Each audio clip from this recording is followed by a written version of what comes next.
आप क्या करेंगे? देश का संविधान पहली बात तो बदल ही नहीं सकता, क्योंकि आज तक ऐसा कोई विद्वान पैदा ही नहीं हुआ देश के अंदर जो संविधान का निर्माण कर सके। वो तुच्छे और दो पैसे के लोग हैं जिनको ना समझ ना समझी का शिकार है। वो संविधान कैसे बना सकते हैं जिनको दो भाषाओं का ज्ञान नहीं है। और बाबा साहब भीमराव रामजी अम्बेडकर इस धरा के सबसे बड़े विधिवेत्ता रहे। उनको 32 डिग्रियों का और कम से कम ऐसी भाषाओं का ज्ञान था जो विश्व स्तर में बोली जाती हैं। उनके जैसा आज तक कोई विद्वान पैदा नहीं हुआ। मुझे नहीं लगता कि संविधान बदलने की बात तो दूर, ये सोच भी नहीं सकते।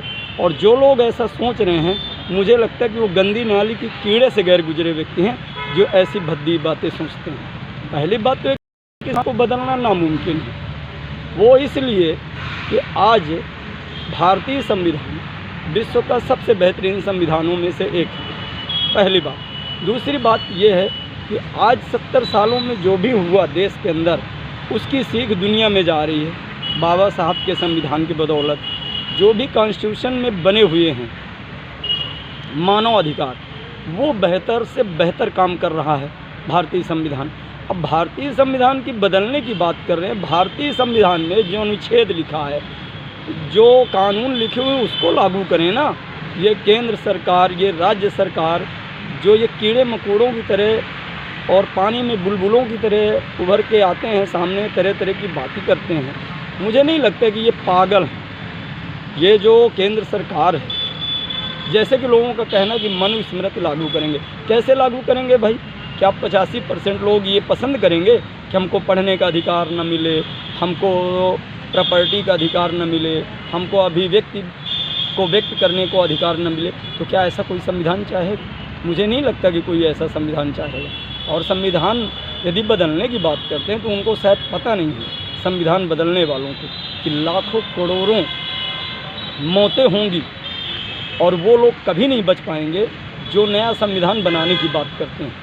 उनकी तो इस तरह से बोटियाँ नोचेंगे गरीब और ये अम्बेडकरवादी समाज कि मनुस्मृति को बनाने की तो बात, लागू करने की तो बात बहुत दूर है, ये सोचेंगे नहीं।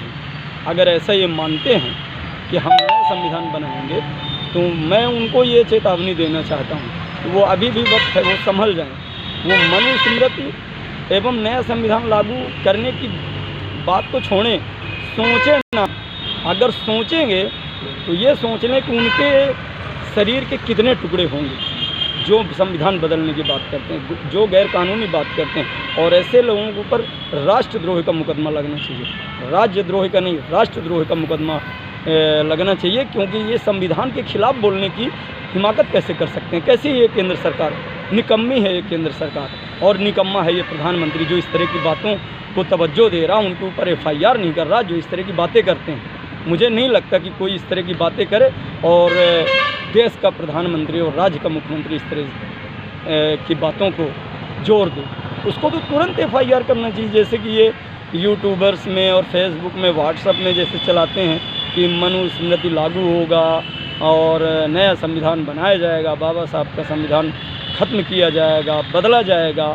मैं उनको ये कहता हूँ कि वो शेख चिल्ली ना बने, वो भूल जाएं, और कि कोई ऐसा माई का लाल जना है जो बाबा साहब से ज़्यादा विद्वान हो सकता है या बेहतर संविधान लिख सकता है। क्या अभी तक कोई ऐसा विद्वान नहीं हुआ था देश के अंदर जो भारतीय संविधान का निर्माण कर सके? अरे ये अधकुचरे लोग जिनको ज्ञान नहीं है, जो अपने राज्य का ज्ञान नहीं चला सकता, अपने ज़िले का ज्ञान नहीं दे सकता, अपने लोगों को ज्ञान नहीं दे सकता, मानव अधिकार नहीं बतला सकता, लोगों की सही योजनाएं नहीं बदला सकता, वो संविधान बदलने की बात करता है। ये सब छोटी बातें, इस पर मैं किसी भी प्रकार से तवज्जो नहीं दूंगा। और मैं ये कहना चाहता हूँ अपने दलित समाज से कि अब जाग उठो। वो दिन जब दूर नहीं जब ये हमको फिर से दबाने की कोशिश करेंगे, मानसिक रूप से, आर्थिक रूप से, राजनैतिक रूप से, शैक्षणिक रूप से, सारी चीज़ों से मारना चाहते हैं। ये जो सरकार ने ढिढोरा पीट रखा है लाडली बहना योजना में, तो किसके तहत? संविधान के तहत। ये संविधान बदलेंगे तो लाडली बहन का योजना कहाँ से मिलेगा, ये संविधान बदलेंगे तो प्रधानमंत्री आवास योजना कहाँ से मिलेगा। ये एक सोची समझी साजिश है जो आपस में लड़ाने का एक गलत तरीके से संदेश जाता है। मैं उन लोगों को ये कहना चाह रहा हूँ जो इस तरह के यूट्यूबर्स हैं, जो बातें रखते हैं, उनको मैं बताना चाहता हूँ कि यह गलत बात है और ऐसी बात करने का आपको कोई अधिकार नहीं। और केंद्र सरकार को भी मैं बताना चाहता हूँ कि केंद्र सरकार, चाहे वो प्रधानमंत्री हो चाहे वो मुख्यमंत्री हो, यदि ऐसी कोई भाषा का प्रयोग करता है यूट्यूब में या लाइव में या व्हाट्सएप में या किसी भी तरह से, इलेक्ट्रॉनिक मीडिया हो, प्रिंट मीडिया हो या सोशल मीडिया हो, अगर ऐसी कोई खबरें निकालता है और वो झूठी खबर निकालता है तो उसके ऊपर राष्ट्रद्रोह का मुकदमा लगाकर उसको जेल में भेजने का केंद्र सरकार और राज्य सरकार काम करे। क्योंकि इस तरह की जो बातें हैं या आक्रोशित बातें हैं, भड़काऊ बातें हैं, जिससे अम्बेडकरवादी समाज भड़के और आग बबूला हो, जिससे इन मनवादी सोच वालों को एक मौका मिल सके और हमारे लोगों को आवेश में जो आते हैं अम्बेडकरवादी, तो इनको किसी तरह से कानून के पचड़े में फंसाकर जेल भेजना चाहते हैं। तो क्या ये केंद्र सरकार चाहती है कि इस देश का जो आधी आबादी अम्बेडकरवादी समाज है, जो करोड़ों में गिना जाता है, क्या वो भड़के? क्या ये राष्ट्रद्रोह नहीं है जो लोग ऐसा यूट्यूब में सोशल मीडिया के माध्यम से भड़काऊ बयान देते हैं और मनुस्मृति लागू करने की बात करते हैं? मुझे नहीं लगता कि ये इस तरह की बातें करते हैं। अगर करते भी हैं तो इस पर केंद्र सरकार और राज्य सरकार दोनों मिलकर इन ऐसे नालायकों के ऊपर कानूनी प्रक्रिया के तहत जो भी मुकदमा बनता हो, राष्ट्रद्रोह का मुकदमा के पीछे पहले तो कोई मुकदमा ही नहीं बनता, क्योंकि ये राष्ट्र को भड़काने की बात है, राष्ट्र तोड़ने की बात है, मनुस्मृति लागू करने की बात है। तो अगर ये ऐसा है तो गलत है।